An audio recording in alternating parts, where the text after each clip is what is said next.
Jose, we've talked today a lot about storytelling, and you talked about it in your opening. Can you drill down a little bit about what you think the real power and potential for storytelling is, and connecting stories between individuals? I think this is where technology has had a lot to do as well. Like, I can't imagine the gay rights movement, for example, accelerating at the rate that it did without the rise of technology happening right at the same time. You cannot separate those two things apart. So as somebody who's also gay, Will and Grace for me was a really big moment. It was. Like, it was a big cultural moment for me because it was, mind you, Will and Grace, it preceded the rise of gay-straight alliances, right? So basically for every Will, there was a Grace, right? So there's a gay coworker, a gay best friend, a gay sister, a gay cousin, a gay neighbor, that.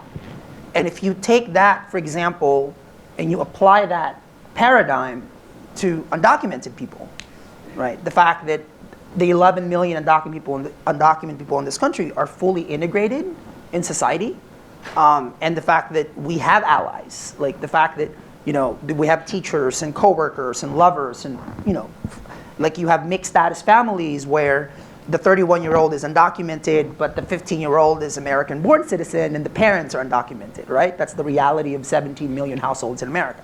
So to me, that's why stories are important, because it makes them personal and it connects them. Now, mind you, like when I started doing this, I'm so new to this. You know, I spent my adult life working for media corporations. So this is my first time in kind of the nonprofit world.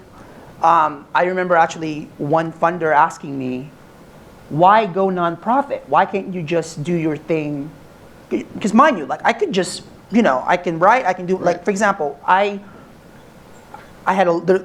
was a lot of growing pains into this process in the past 2.5 years. I'm so grateful, for example, for PIP for being our fiscal sponsor. So thank you for that. Like knowing how the rhythm and the standards and the structures of foundations and philanthropic groups. Like I remember when I was like, I got to do a documentary. I got to do a documentary in 2 years. I was like, I got to get this documentary done. So instead of actually going to foundations to fund the documentary, I actually went to individual donors to just fund the documentary, right? So for example, the documentary that we're rolling out, we're doing our festival circuit now. A pretty big major broadcast network is airing the film, and then we're doing a theatrical run in the spring. So that's a completely for-profit film, but we're using it as a way to kind of power Define American, which is a nonprofit entity. Mm-hmm. Right? Mm-hmm. So I know that I can only imagine how some foundations and groups might feel, okay, where is this going? You know, like what? And then how do you make sure, one of the biggest questions I had to ask myself in the very beginning is, how do I do this and not make it the Jose Vargas show, right? Like how do that's a big one, right? Like, because we are now living in this era in which everybody has a brand. You know, everybody has a lane, everybody has an agency. And how do I take kind of what I know from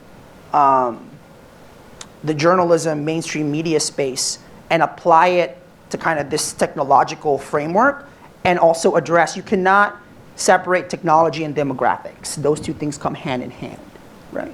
Especially now that, you know, nearly 50% of kids under the age of 18 in America are not white. And they've grown up having a cell phone and going to Wikipedia and doing IM and text messaging their whole lives. So like that. That's why, that's a long answer to your question, but that's why the story, like personal stories and connections, like matter.